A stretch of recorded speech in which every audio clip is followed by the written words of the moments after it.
Good evening, Blue Nation. Everton versus Newcastle. Let's start with the intros first. Get the good bit out the way. Carl, how are you, mate? Yeah, okay, mate. I'm good.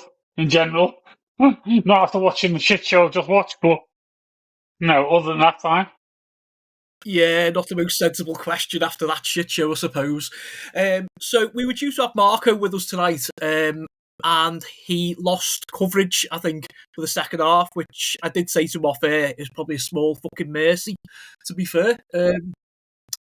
Yeah, before we start, just want to give a quick shout out to In the Blue Corner, friends of ours over at YouTube, lovely fella, Mr. Chris Darricott. So drop by and tell him that Nick and Carl, Marco, and the Mersey Blue podcast sent you. Right, Carl, let's get into it then, mate. The team, the usual 4-2-3-1. Pickford between the sticks. Jake O'Brien returns at right back. Tarky and Keane in the middle. Mikalenko left back. Garner, Jimmy in the middle. And the incoming Tim Irabunum. Ilian and Jai, Keenan Dewsbury Hall, Jackie Grealish, all backing up Tierno, Barry. So the team news comes out, and I messaged the lads, and I said, I'm happy with the team, to the best we can do. And I fancied it, I've been saying all week in work, 2-1. What did I know? So, yeah, shit. As you can tell by my voice, guys, I'm like you all. So the game kicks off. They play the ball back to Pickford. He launches it long. There's a little bit of a tussle for the ball. Nick Voldemide, however you pronounce it, he picks it up and he releases Elanga. He runs onto the Everton box. He shoots. They get a corner. Ball comes in. I think who took the corner. And there's Chow, who just buries the header. 1-0 to Newcastle after 55 fucking seconds. Let me just repeat that for you. 55 fucking seconds. The fastest goal in the Premier League this season. We have a couple of half chances. Jimmy Garner hits one that goes into Rosehead. Tierno Barry heads over. A couple of minutes later, 25 minutes, Newcastle score again. Ball's played into the area. Dan Burn somehow manages to lay it back. There's Miley on the edge of the area. He just shoots. He scores. Awful from Jordan Pickford. 2-0 Newcastle. And then a miserable first half is rounded off when Voltemide chips Pickford for 3-0. Boos ring around a Dixie as the half-time whistle goes. Everton 0. Newcastle 3. Just an unbelievably shit start. Carl, have you got anything? Absolutely shocking, mate. Shocking from the start. Start minute 1 to minute 45. It's absolutely shocking. Although I think after about 10 minutes of the first half, for the next 15 or 20 minutes, we were not too bad. You know what I mean? We were better in that little period than we were in the rest of the game. Completely. I thought we had no luck whatsoever. I mean, we're going to talk about certain things later on about chances created in the second half and stuff, but we just couldn't get it together at all from minute 1. It was a complete contrast from what you'd seen on Monday with 10 men and resilience, and we lost our captain from putting out to this. It's like chalk and cheese. It was like, what the fuck am I watching? It felt like watching what we've been watching in previous seasons under Dyson likes. Of if we don't fucking do something about this, and I'm really thankful in one respect, and that's that we've got a game on Tuesday to rectify this. I know it's away from home and it's Bournemouth, and we haven't got a good record recently against them, but they got beat today against Sunderland. So they're going to be down, and they got a man sent off with a straight red. So they're going to miss this Lewis Cook guy, who I think is quite influential for them. So going back to the game today against Newcastle, I thought they were by far the better team. They took the early goal after the corner after 55 seconds, which I thought was bizarre. And then when that goal went in, I thought it's Tottenham all over again. We just can't defend set pieces. What the fuck's going on? Set defending the set pieces, 55 fucking seconds. And I thought even after that, we were like, we can get back into this. It's still early days. We're 1-0 down. But it's basically a whole match to get back into it. But he just got, I think Irabunum, I think he was not good at all. I don't think any of our top players were that good either, really. I mean, Pickford was poor today. Grealish wasn't his best. Illy wasn't great. I think apart from maybe Keenan Dewsbury Hall, I think Barry did really, really well, and I think he was just unlucky again.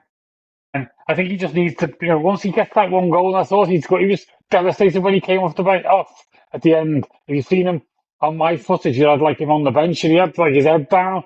He was absolutely gutted that he didn't get the goal. And I just feel so sorry for the guy. But in general, really, really bad first half. And I would have, in hindsight, I thought interviewing him starting was okay. But I said it in there before the game on our little stream thing that I thought Charlie might have started. And when he came on in the second half, he did really quite well. And as we'll go on to speak about in the second half, he crashed the bar and nearly broke it. Yeah, nothing further to add. Let's go for a word off our sponsors, the amazing Andy's Man Club. Life is hard, and we all have bad days. There are times when we feel we can't cope. This is the time you need to reach out and talk to someone. Andy's Man Club offers local support groups nationwide, running every Monday from 7 p.m, except on bank holidays. In these groups, men can open up about the issues affecting their lives in a safe, non-judgmental environment. Our clubs are designed to be free of pressure. There is no obligation for men to speak, they can simply listen if they wish. Find us today at www.andysmanclub.co.uk. Help one guy, save one life. Andy's Man Club, it's good to talk. Welcome back, Blues. So that was our sponsor, the amazing Andy's Man Club. Remember, lads, it's good to talk. Please speak up and talk to someone.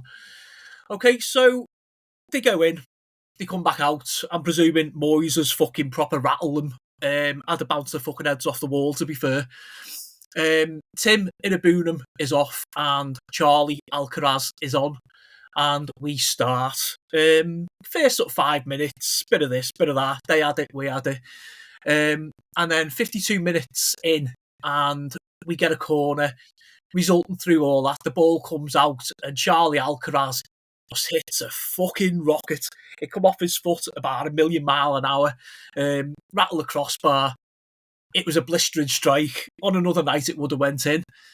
And then the just not even kicking the balls. Probably the 57 minutes, 5 minutes later, 4-0 Newcastle. Hall plays the ball into the area. There's that man Chow to head his second goal of the night. Well done. And then a couple of minutes later, Thierry Barry scores, ruled out for handball by our friends at VAR. I'm not even going to comment. Probably the second highlight of what was a shit performance and a shit game for me. 69 minutes, we score a consolation. Tarky lofts the ball into the area. Keenan Dewsbury Hall, he brings it down, he turns, beautiful control, shoots, lovely goal. Just too little, too late. 80 minutes, Dwight McNeil comes on for Jack Grealish. Tyler Dibbling on for Ilian and Jai. Much of muchness. Game had gone, so just basically save Grealish and Illy's legs. 88 minutes, Beto comes on for Barry. Barry, of course, being the other shining point in an otherwise dull shit encounter that's ruined all our weekend. Kid played really, really well. Had the ball in the back of the net. Like Carl said to me off air before, we don't know what he's going to do to score. The kid's got so much heart, but I'm going to leave Carl to touch on Barry. Full time, Everton 1, Newcastle United 4. Carl? Yeah, I mean, when they came off of the second half, I looked around, they panned around the ground a little bit, and I thought, the fans are showing their frustration in the and it's terriblest of our first half, because there's tons of empty seats. It's like they're all in the concourse, clearly, and not bothering to come out early for the second half, because you're just like, we just saw a shit show here. What's the point in going on? We're 3-0 down. But second half was a little bit, as you say, Alcaraz came on, and then within a few minutes, that shot, I thought it was going to burst the back of the net. It was that hard. No keeper in the land would have saved it, never mind. Bloody having what's the name and the goalie in there. He was fucking shit, was it? Fucking, it's that goalie that used to play for fucking Bournemouth, isn't it? The one that was at Arsenal, can't even think of his name now, he's that shit. But second half, a little bit better, but I say Barry, brilliant. I say he must have ran over about 20 fucking cats. Got a bag of kittens and threw them in this fucking river or something, because he's just got no luck. that's 2 goals now in what, 3 or 4 games, and he's just like no both chalked off. So hopefully at some point soon, Bournemouth, fingers crossed, he's going to get this goal and get that monkey off his back. Because the longer it goes on, people are going to start saying, "Oh, he's this and he's that and the other," and you can see he's improved our attack. He's not getting any clear-cut chances now, through balls going through to him where he's one-on-one. I think late in the first half, it might have been, or certainly in the second half, he got on the ball and I thought he was going to attack with it. I think he stood on it and slipped a little bit. So, it's just not having that bit of luck. As you say, second half, KDH, second goal in 2 games. Brilliant's probably one of our better players. Because I thought there wasn't very many of them, as you say. Barry was one, 100%. KDH maybe another. And other than that, really, I think the rest of them were much of a muchness. And I know we took Njai and Grealish off. They could have took anybody off. And I don't think Tyler Dibblin did that bad when he came on. McNeil's just McNeil, isn't he? It worries me that with Elsie in the press conference before the game, Moyes had said about Merlin Rowe being out till January now, early January. So that's not a good thing. I worry without Garner. I think he's obviously going to be suspended for the next 2 games. But then he can play against Chelsea. And then he goes away with that at the AFCON.